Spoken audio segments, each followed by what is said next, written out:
Peace and blessings, family. It's me, Coach 67 Sports TV. Shout out to the awesome and amazing LDBC, Lions Den Broadcasting Community. Shout out to the Louisiana American Sports Network. And shout out to the greatest university in the world, the Southern University, home of the mighty Jaguars. Of course, this is Bayou Classic Week. And this was supposed to be a big week for me. I had a lot planned. However, I got ill, caught COVID, and that's why, this Saturday's show with myself, my brother 7A Sports TV, and my brother Jared 11 Green, that's why it wasn't as good as it should have been to me, because it sounded like I was a little bit down, and I was. I didn't know, I was starting to get real sick. That was kind of like the onset of it. I kind of pushed through the rest of the day, Saturday and Sunday. But, I was extremely down yesterday. But my fever broke and starting to feel better. So I don't want to keep everybody waiting. So before I actually get into this particular video, I just want to shout out all the people that really support this channel, that's active in the comment section, that's constantly liking and sharing the videos and all the other good stuff. I want to give a major shout out to Coach Kevin Walker, Willie Bolden II, Chuck Fontenot, Edwin Moore, Teldrin Leathers, Blackwater Bayou, Desmond Allen, Adrian Crook, Autism Boy Cottage 81, Relaxing Calm Rain, Motivation to Be a Millionaire. I want to give all these individuals a special shout out for always coming through, always showing love, and for supporting the channel. And, I want to shout out all the new subscribers to the channel, because since homecoming against Alcorn State, I had a little wave or a little rush of new subscribers, and I kind of get like a couple every day. So major shout out to all the new subscribers. I appreciate all of y'all and everyone to the fullest. I want to tackle two things in this particular video. First, I want to just tackle news around the SWAC in the HBCU world. And I want to talk about the officiating of the SWAC officials. So first thing I want to take is officiating of the SWAC officials. A couple weeks back, Southern University played against Bethune-Cookman. And I'm not going to lie, the officiating was just flat out trash. And honestly, to say it was flat out trash is an understatement. I mean, SWAC officials are bottom of the barrel.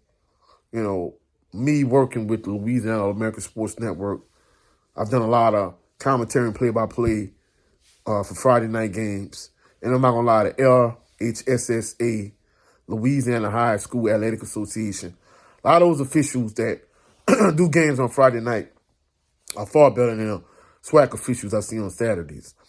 And I love the SWAC as a conference. I love all the SWAC teams. Even though I want Southern to beat every SWAC team they play, which I do fervently, we won't whoop on y'all in love, then love on y'all after we beat y'all behind. And that's how I feel. But SWAC officials are just trash, bottom of the barrel. Man, the SWAC needs to do something with these trash officials. The vast majority of the time, they don't know the rules. They don't know how to enforce the rules. And they just make terrible calls. And, with the junior high season that I had from a football standpoint, for the most part, if the referees are making bad calls, they're making bad calls in both ways. Like this past week, we played 3 games. One of them was against the team that I was the head coach of formerly. So in those 3 games, for the most part, referees were trash, but guess what? They let a lot of calls go both ways, so you really couldn't complain. But when it came to Southern Bethune-Cookman, Southern will do one thing, and they'll throw the flag and they'll make the call. Bethune-Cookman will do the exact same thing, and they wouldn't make no call. So I'm like, man, these officials are terrible. And then not only that, but you got bad calls all around the SWAC. Evidently it was like an extremely bad call, like a handful of weeks back with Jackson State. Bad call in this game, bad call in that game. Look, the SWAC, y'all need to tighten up with these trash, terrible officials. Like, y'all really need to do something, bro. I mean, I think the product is a great product in terms of on the field, but the SWAC officials, this just kind of makes, SWAC football, like, I ain't going to say unwatchable, but it's to the point where the SWAC officials just kind of make the game not as good as it should be. So, man, the SWAC, man, y'all need to tighten up. Y'all need to get some better referees. Because these referees y'all got, they trash, they suck. I'm unapologetic in my stance and my approach. Y'all need to do better. Point blank, bottom line, and period. I'm not going to bite my tongue on that. And, I mean, it is what it is. I mean, SWAC officials need to do better. I mean, and I would say it's just a Southern thing, but guess what? I mean, as a Southern fan, I fervently believe that. But I hear a lot of other people complain about the terrible officiating in the SWAC also. So this is not just Southern University thing. It's all across the SWAC as far as I'm concerned. That's the first issue. The next issue is 2024 FCS regular season attendance. Now, one thing I always talk about when Southern University was in their glory years, like the mid to late 90s, the two, teams that led FCS in attendance were Southern and Jackson State. Now, a couple years ago, a Jackson State fan tried to argue me down with this, and I'm like, dude, if you want, you go pull it up now. Like, if you want, I can show you on my phone, but he didn't want to look at what he said on the internet. He just want, hey, we dominate every year in attendance. Yeah, recently, but I'm talking about like the mid to late 90s. But, no, we kind of went back and forth, but he didn't want to look it up. So, to me, it kind of proved my point. But, when leading up to the first the inaugural SWAC championship game, Jackson State led in attendance, then Southern, Jackson State, Southern. For a 4-year period, they was the two top teams in attendance in it's FCS now. It was 1AA. But this year, attendance, of course, Jackson State number 1 in FCS in attendance with 27,213 average attendance per game. Montana was second. Montana State was third. Tarleton State fourth. Alabama State fifth. South Dakota State sixth. And Southern University seventh with 18,463 average per game. Man, we got to do better, Jaguar Nation. Delaware, 8th. FAMU, 9th with 17,043. And North Dakota State rounds out the top 10. Then right after that, Norfolk State. So, at the end of the day, I think Southern should be much higher up the list. Because I'm not even going to lie, I can't, the first time I really saw it was when I went to the SWAC championship game pre-COVID. But Southern has way more people in a parking lot tailgating during the game than actually in the stadium during the game, in my opinion. And, literally, I'm a season ticket holder, and I don't even have a tailgate parking pass. Instead of me paying $50 for the entire season to park in this specific spot, I have to pay $20 for each game, and that's an extra $50. So at the end of the day, if you're a season ticket holder, you should have first preference when it comes to tailgate parking. But, they're just trying to sell parking passes. And a lot of these people not even coming in the game, the stadium to the game. So if we could fill a stadium for every home game at A.W. Mumford Stadium, Peterson Field, then we fill up the parking lot, then we'll be number 1 in FCS in attendance. So I think that's one thing that the athletic department really need to straighten up. Because I know the big issue this year was, we won't play Alcorn State for homecoming. To me, it was a stupid idea. The reason being is because every other year, one year this year you played Alcorn State at home. Next year you play Jackson State at home. To me, the thing to do is, hey, you play a team, a weak team, you're going to beat up on for homecoming. You're going to pack the house for homecoming regardless of who you play. And then you're going to have a crowd for that Alcorn State, Jackson State game. That's the way you play. You double dip. But, they tried to do that. And people still literally was leaving early during the Alcorn State game anyway. They had people that left, after the halftime show. They had people that left like midway through the third quarter. People left at the start of fourth quarter. And once Southern really put the icing on the cake, people started leaving in. So people going to leave early regardless because they're trying to beat the traffic. But, it is what it is. So, that's my stance on the attendance.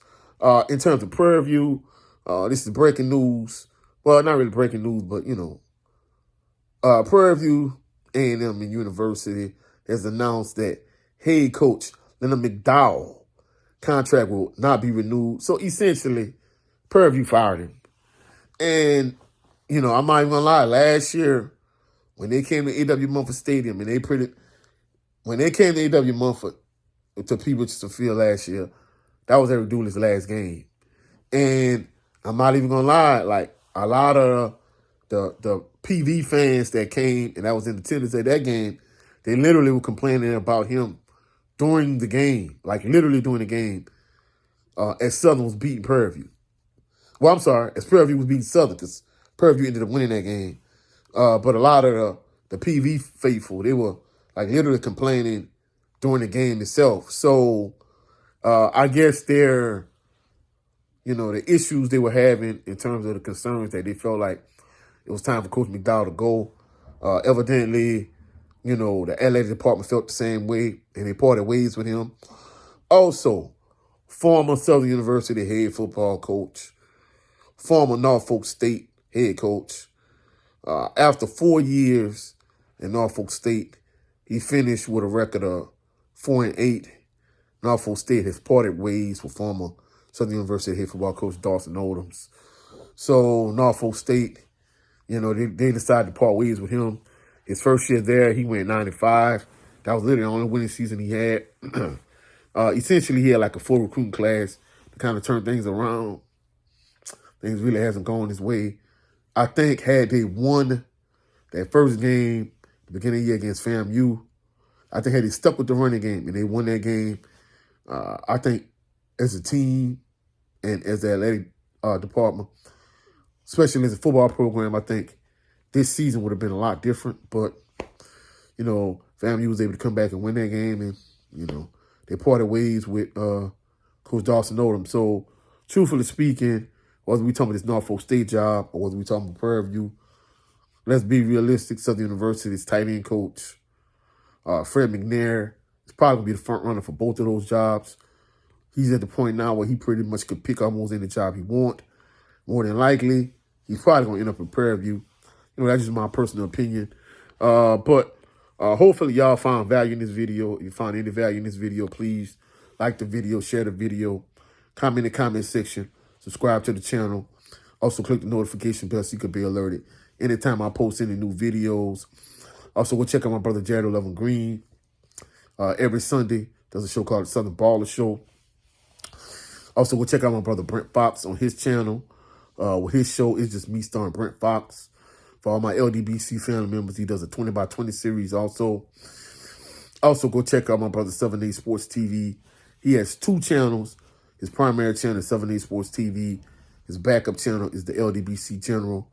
And for all those individuals that love The Wire the way I love The Wire, check out, we do wire analysis every Saturday at 10 a.m. Central Standard Time. Of course, we're going to be preempted this week because I'm going to be at the 51st Bayou Classic. Also, stay tuned because I'm going to give you my prediction for the Bayou Classic on my next Southern University video. And for all my LDBC family members, in my next video, I'm going to give y'all my top 10 pound-for-pound fighters. Catch y'all on the rebound. Y'all have a blessed, phenomenal evening. Peace and blessings.